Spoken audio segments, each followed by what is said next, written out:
Björn Goop est plus qu'une star du trot en Suède. C'est un sportif reconnu. Il a hérité cette passion de son père, l'entraîneur et ancien crack driver Ole Goop. Björn Goop, il est très connu en Suède. Le nom Goop a été connu depuis générations, mais le visage de Björn Goop, c'est connu parce qu'il est toujours en la publicité dans la ville, dans la télévision. C'est un sportif. S'il détient l'un des plus beaux palmarès scandinaves avec à son actif 3 élites Loppet, 12 casques d'or et plus de 6700 succès, il est aussi entré dans l'histoire des courses françaises en remportant l'année dernière le Grand Prix d'Amérique avec Redley Express. Il va le faire, il prend l'avantage, mais à la corde on résiste, et finalement le Suédois reprend l'avantage aux abords du poteau. Björn Goop a peut-être gagné ce Grand Prix d'Amérique face à Bold Eagle, un mano à mano exceptionnel. Une véritable consécration pour le plus français des drivers suédois, dont les débuts n'ont pas toujours été faciles. J'étais jeune, peut-être j'ai 20 ans, et j'étais dans des soucis avec un autre driver français, malheureusement. Je suis écouté beaucoup de mauvais mots parce que je n'ai pas appris les règles.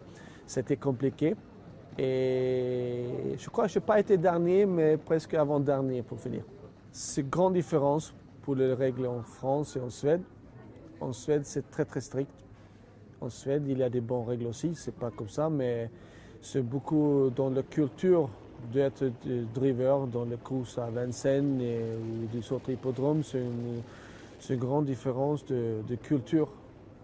Et il y a des autres règles, c'est sûr.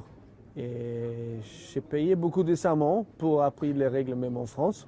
En Suède, c'est beaucoup de démarrer vite, prendre une bonne place et attendre pour finir. En France, c'est un peu différent.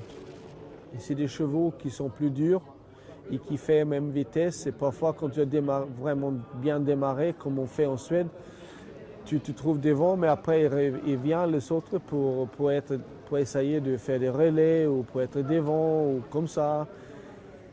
Et finalement, tu es 5e dans la corde. Et c'était pour rien, tu as démarré bien.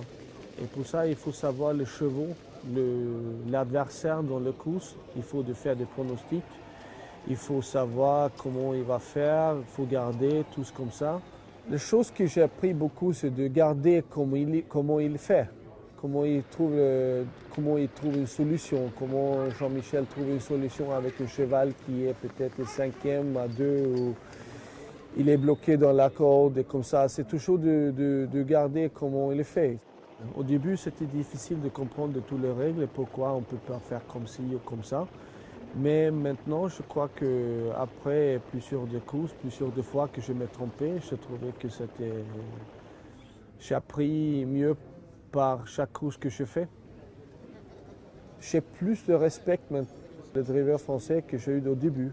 Parce qu'au début, on pense que c'était des chevaux qui font à 3, qui se battent des grandes marches comme ça. Mais après être dans les mêmes courses comme eux, maintenant depuis longtemps, c'est grand respect pour les drivers français parce qu'ils sont très très bien pour prendre de la vraie vitesse, pour prendre des bonnes tactiques, pour ne pas démarrer trop, pour ne pas être trop loin. C'est beaucoup plus difficile à driver à Vincennes qu'à Solvalla.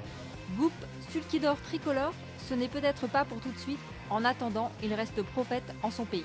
J'aimerais bien que dire il est plus que Zlatan Ibrahimovic, mais Zlatan, il est le Dieu. Mais si Zlatan est Dieu, Björn Goop est Jésus.